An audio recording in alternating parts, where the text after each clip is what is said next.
Naradio, nous sommes toujours sur la Foire Exposition de La Rochelle en direct jusqu'à vendredi, donc demain de 16h à 19h et jusqu'à dimanche bien présent sur la foire. Alors n'hésitez pas à liker notre page Facebook Naradio et puis aussi à aller visiter notre site web Naradio. Nous avons bien sûr de la musique et des invités. Bonjour monsieur, alors vous allez vous présenter, vous êtes brasseur. Oui, bonjour madame. Bonjour. Je suis brasseur donc sur l'île d'Oléron. D'accord. Donc depuis quelques années. Je suis d'origine belge. Oui, on entend un petit peu, vous avez Il y a un petit accent une fois. Hein. Donc voilà, comment je suis arrivé là, c'est très simple. Mon épouse est décédée et ma fille, j'ai qu'une fille, elle habite Saint-Denis d'Oléron avec mes 4 petits-enfants. Elle m'a demandé de la rejoindre. Sauf qu'en Belgique, j'avais une bière déjà, une bière blonde, donc à Ostende, donc la mer du Nord, donc le pays de Brel, le plat pays qui est le mien. Hein. Oui, tout à fait, que je connais même très bien. Voilà, donc j'ai réfléchi, j'ai fait des recherches. S'il y avait une bière dans la région, j'ai bien vu qu'il y avait déjà une bière sur l'île, mais il y a bien des dizaines, des centaines de restaurants, des ostréiculteurs. Il y a de la place pour un deuxième quand même. Hein. Donc c'est que je suis venu, j'ai commencé à vendre ma bière. Donc d'abord ma bière était vendue en Belgique. J'avais un restaurant complètement en forme de Fort Boyard à l'intérieur. Donc je vendais donc des comment je vais dire je vends des plats de fruits de mer chauds à l'ail. Les moules de Bouchot, ils venaient de France jusqu'à Bologne. J'allais les chercher de la Belgique. Les huîtres, ils venaient de Marine, donc expédiées là-bas aussi.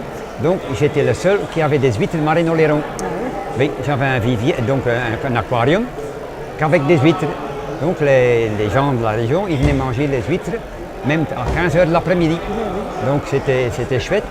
Et au moment, donc, ma fille qui avait demandé de revenir, j'ai fait des recherches et j'ai constaté que le nom Fort Boyard n'était pas assez protégé.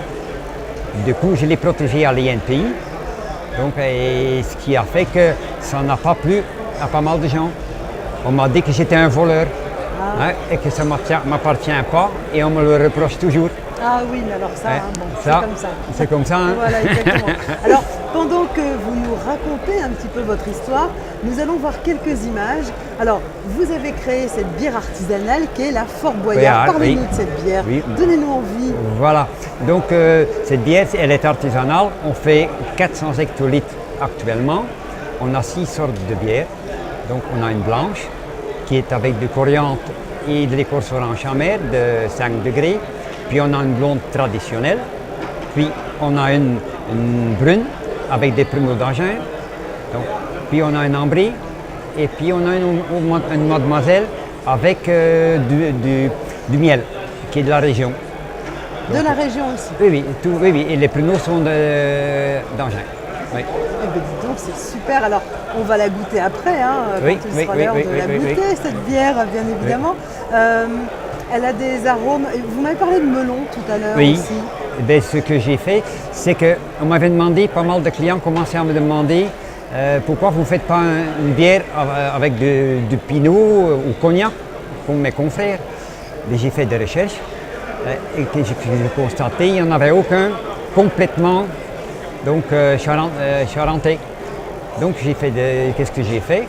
Je mets du pinot de 3 ans d'âge, d'Oléron. Et j'ai acheté, la première fois qu'on l'a fait, j'ai acheté une demi-tonne de melon frais. Donc c'est un paquet. Donc on a avec les enfants et de la famille, on a nettoyé, on a épluché, et puis on a concassé la chair et mis dans des sacs au congélateur pour l'avoir l'hiver. Sauf que quand je fais la visite de la brasserie, qui se fait tous les vendredis soirs à 19h, donc il y a un franc succès parce que chaque semaine on a 30, 40. En été il y a parfois 70 personnes qui attendent. Donc j'explique comment on fait la bière. Et j'expliquais donc pour celle-là que je mets du melon frais. Quelques temps après, j'ai eu les fraudes à ma maison. Donc parce que j'ai été dénoncé que c'était publicité mensongère. Qu'en général on met des arômes qui va s'amuser avec des melons frais qui est déjà délicat. Des melons, ça tourne vite. Oui, ils ne croyaient pas. Du coup, après les analyses, ils ont bien constaté que c'était la vérité. Oui.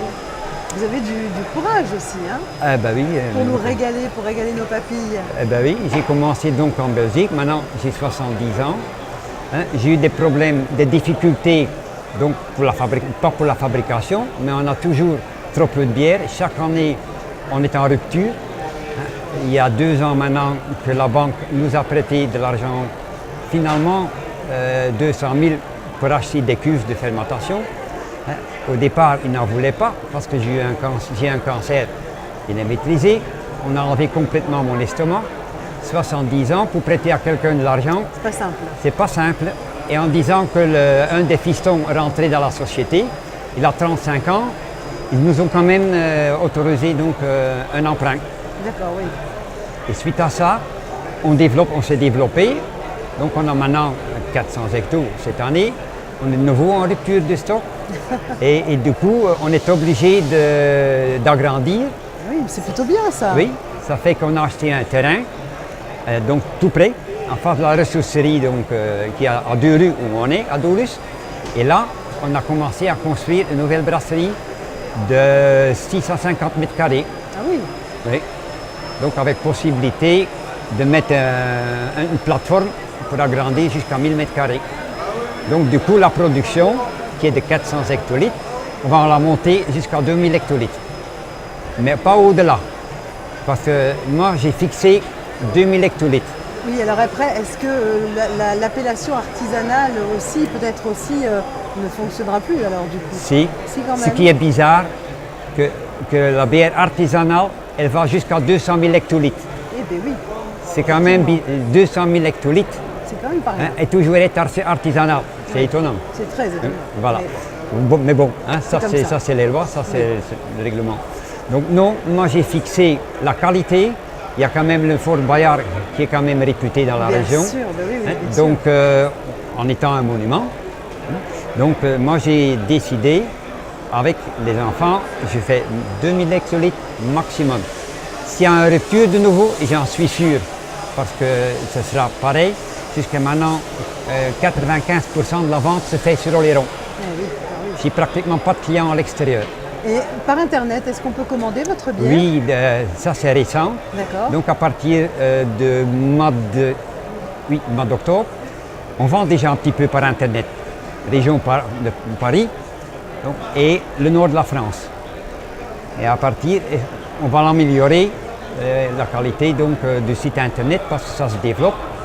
Il faut dire aussi aux gens, l'envoi de notre bière, c'est fait par Mondial Relay et que s'ils achètent par 4 cartons, le prix est le même que s'ils achètent un carton. D'accord. Oui. C'est de 10,50 €. D'accord. Autant grouper avec des amis et acheter pour le même prix d'envoi 4 cartons. Bien sûr.